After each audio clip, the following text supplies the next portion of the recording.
Star Children Initiative, it's a not-for-profit organization that provides practical and sustainable solutions to the challenges faced by children living with disability and their parents. We also promote human rights of children and youth living with disability, and we promote inclusion in both UK and Nigeria. Our policies aligns with the Sustainable Development Goals that says leave no one behind. There is still a lot of stigma that surrounds disability, and we are the voice to break this stigma. That means we have to work with other people to spark that social change, especially in the area of breaking the stigma that surrounds disability. Research has suggested that ethnicity, our culture, religion affects the way we perceive disability, which is obviously affecting a lot of people that are either living with disability or raising children living with disability. So that's why they are marginalized within their community. And this is actually causing a lot of concern because the people living with disability are not exposed to work opportunities because of the misconceptions. Because people think once you are disabled, you don't have any cognition, you are not able to learn. You are not able to add anything to your community. You are not productive. So there has to be a shift in the mindset of people. Even in this country, people that are from black ethnic background, because I run a peer-to-peer support group in London, and people from black ethnic minorities. Some of them still hide their children. Some of them don't even know what they can do. And recently we did a focus group for parents in Hackney Community Services. And what happened was that we realized that there are 3 categories of parents, especially in the area of parents raising children with disability. One of them is that some parents are disengaged. That means these parents don't even care whatever happens. They don't even want to know whatever happens. They are not involved within anything that has to do with their children. And for me, that's really sad. There are some parents that are struggling, and I think I felt initially, I fell into that group because most of the services are not culturally appropriate to meet the needs of parents within this country. And some of them, English is not our first language. I'm from Nigeria. English is my first language, so I'm lucky in that sense. So some parents are struggling to get advice, to get information, to understand the diagnosis of their children. So those things are creating a lot of problems for parents. So for us as Star Children Initiative, we engage in capacity building of parents. We don't want any parent to feel alone. We don't want any parent to struggle. The solution we're looking for is within us. And part of it is the fact that we need to come together to actually get advice, support one another, and that's where, as a team, we can achieve results for our children. Then the third category, which I forgot to emphasize, is that some of us raising children where we have some parents that are achievers, but although they are very small, minute. Because when you're raising a child with disability, obviously the physical pressure and the emotional stress is always there. And it's really an Herculean task, raising a child with disability. But those challenges can be minimized and can be reduced drastically if we come together as parents and support one another to get the best advice, to get the best support, because the system is changing now, and you don't need, any parent doesn't need to feel alone when it comes to raising a child with disability. In Nigeria, I deal with parents. I believe from my own experience and with other consultation with other parents, we need to maximize our capacity for our children. So I engage more in capacity building for the parents' personal growth in raising their children. The capacity to excel, the capacity to exceed, the capacity to be the best parent that you want to be.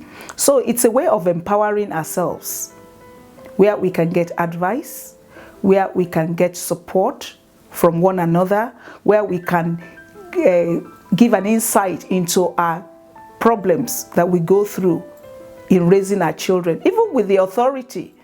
Because in England, things are getting, because of the welfare courts, so many parents raising children are living in poverty. So many parents don't even know they are distressed, they are depressed, they have it up to their neck and they don't know what else to do.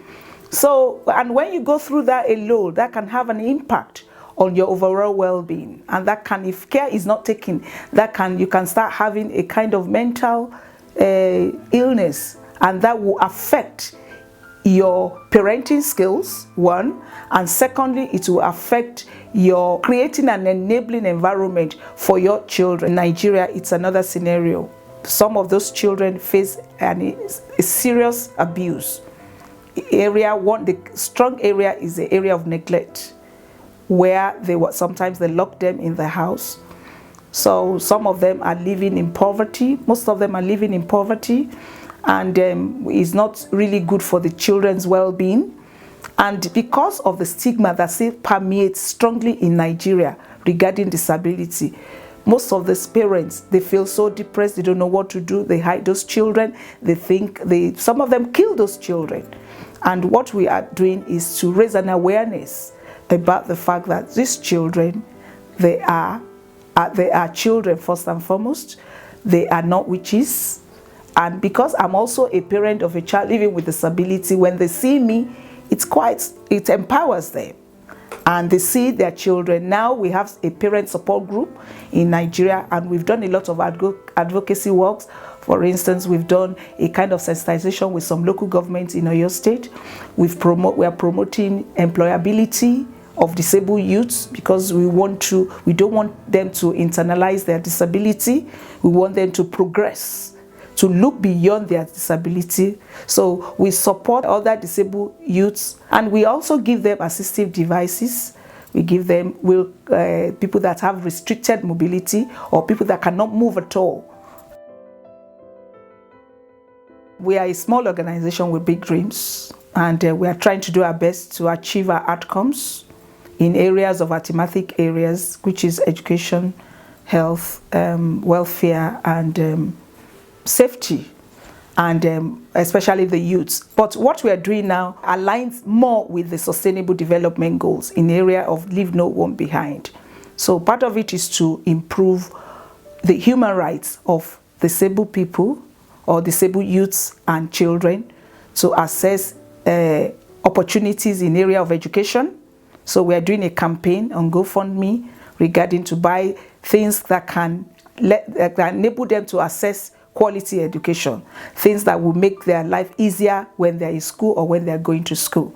And now we are doing, in the area of health, we are trying to do something. We want to collaborate with an organization in America, and who are medical doctors, and we want to actually promote early intervention where before the problem escalates. We realize that because those parents are poor, and because of the stigma, those parents are not actually doing what they're supposed to do to protect their children. The support is actually non-existent in Nigeria, which is really sad. So we are trying our best within our limit. And one thing of the challenges is the fact that funding is an area of a challenge for us.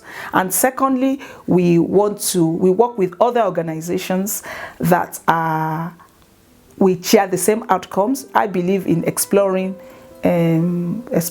what I'll call collaborative approach with other like-minded organizations, serious organizations that we want to achieve, because StarChildren cannot do it alone. We have to improve our network, which we are doing. We are working with other organizations, and we want to work on child protection, which I think it's a cause for concern in Africa or developing countries, and of course in Nigeria as well. So we are liaising with other NGOs who can work with us and be able to achieve the outcome in the best interest of our target service users. My name is Mrs. Grace Alexander Bimbola. I'm the CEO of Start Children Initiative. It's an international organization that promotes the human rights and the inclusion of children and youth living with disability. And we also provide practical and sustainable solutions to the challenges faced by parents of children living with disability and their children living with disability. So it's my thing. I'm also a proud mother of a child living with disability. I will tell you, I'm blessed having him as a son. I've always been saying that. And I realize that I've grown professionally and personally. I've learned a lot. And I believe that whatever stuff we all go through, whatever stuff we go through, we shouldn't allow it to overwhelm us or to let us lose hope or be discouraged. It can be a path to our growth.